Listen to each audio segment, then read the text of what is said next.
Stellaris is mostly played not with the goal of winning, but with the goal of having fun. If your goal is simply to win, then you've come to the right place. With the release of the Federation's DLC, Origins have been introduced to the game.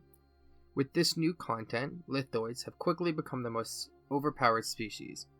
I have seen exploits based off of Calamitous Birth, Voidborn, and Post-Apocalyptic. I may cover these exploits in the future, but in this video I'm going to be covering what I think is the most overpowered of all the lithoid exploits. In Stellaris, the power of your empire is determined by research and pops. Having a strong military and economy is a result of research and pops. If you have a weak economy, you will have a weak navy and army.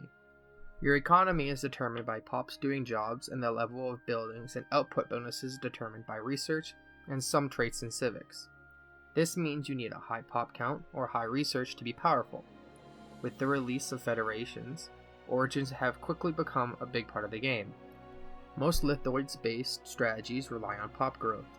The strat I'm going to be showing you uses the Shattered Ring origin and a little used trait called gaseous byproducts. With gaseous byproducts, every pop of your species produces 0.01 exotic gas per month. That is basically nothing, as 100 pops will only produce 1 exotic gas a month, but that is worth more than you think. By producing some amount of the resource, you can buy it from the market. See, on a ring world, as most Stellaris players know, there are research districts. These districts put out an insane amount of research per researcher. Each district creates 20 researcher jobs and 20 housing, and each researcher produces 80 of each research category and 20 unity with an upkeep of 40 consumer goods.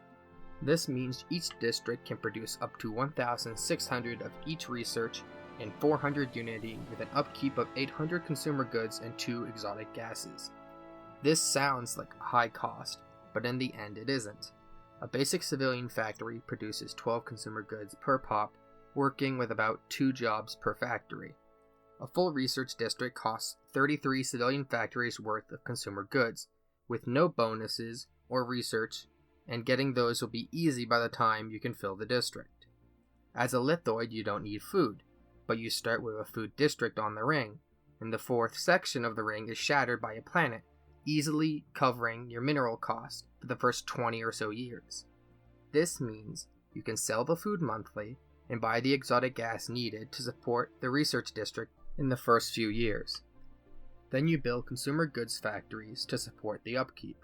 If you can afford 1 pop in the research district in the first 10 years, you will have more than triple the research of any other empire, sitting somewhere around the high 200s to medium 300s. As you do research, the output of your pops and stations will increase, as well as your pop growth rate, as you can easily afford to clear blockers that produce more lithoids. Now you can have the best research in the game and a ton of unity.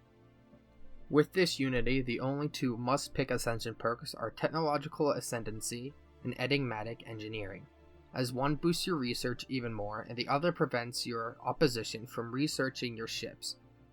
Now that you know the strategy, let's look at how to maximize your research via traits and civics.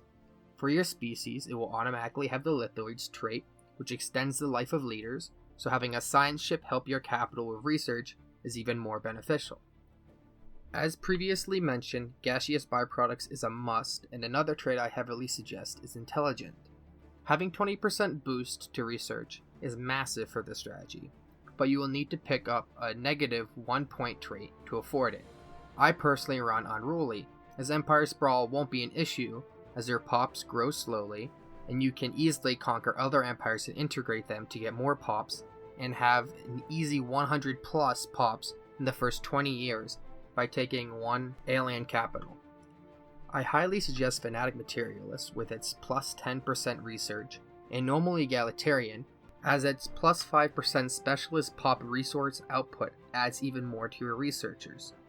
When it comes to authority, I suggest Democratic, as being able to switch leaders lets you pick the best one for research, but Oligarchy could work, just not as well.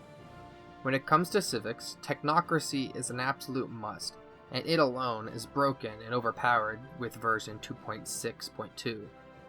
The final civic is Meritocracy, as it adds another 10% to your specialist pop output, totaling at 15% with a standard egalitarian ethic. As a whole, I am sure you can see why this strategy is insanely overpowered, as it stacks so many boosts to research that having 1k is a joke in the first 40 to 50 years of the game. In fact, this strategy is so broken, the group I play with has completely banned ring worlds as an origin. I hope this helps you in your conquests, but remember, winning isn't everything.